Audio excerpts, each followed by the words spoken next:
Hi, in this video we want to talk about practicing your accuracy, which is 90% of the whole game.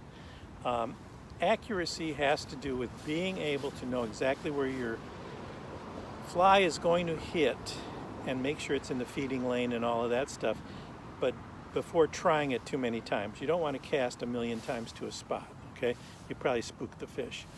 So practicing is super important on your accuracy to understand so that you can just look at a spot and know exactly where it's at.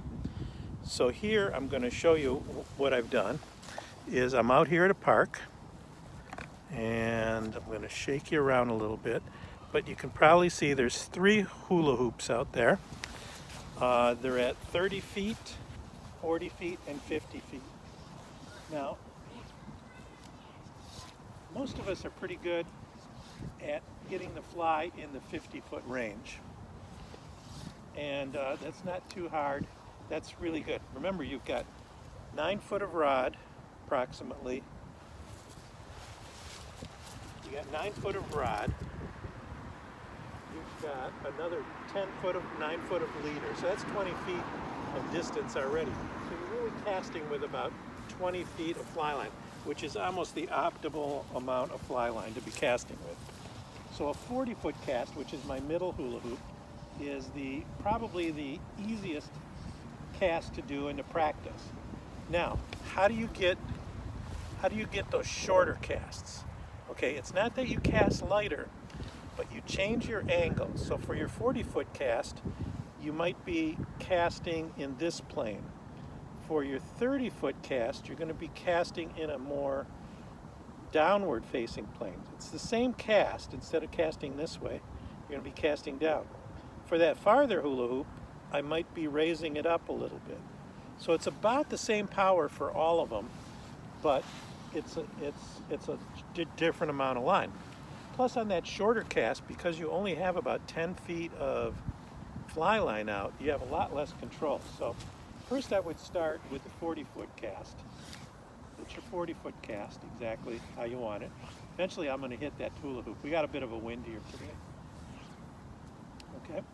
Then I come back in, and now for this 30-foot cast is really tough. So what I'm going to do is I'm going to raise the rod. I'm going to cast up and then down. Up and then down. See, I'm even forward a little bit. So I'm going to pull up even to a 20-foot cast. Up and then down. Up and then down. Up and down. Okay, rather than try to cast flat and short. Okay, does that make sense? So for those longer casts, you're going to be casting a little bit more flat, and then eventually you'll be casting the longer ones, but flatter, but farther. See, those are the easy ones to get. It's the close casts that are going to be difficult. So the key is keeping your plane, okay? So this would be my 40-foot cast. This would be my 30-foot cast. This might be my 20-foot cast.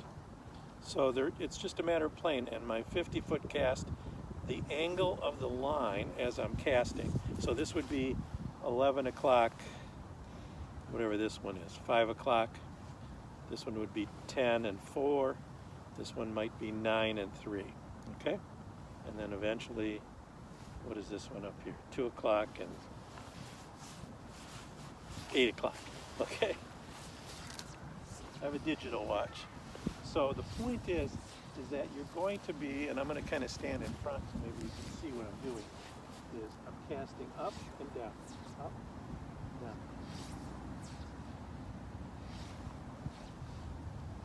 Okay, and then this cast would be a much more level cast. Okay, all right.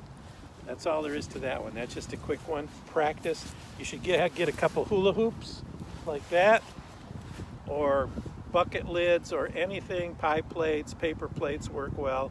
Lawn trout even work better. So there you go. That's your little tip for the day for casting.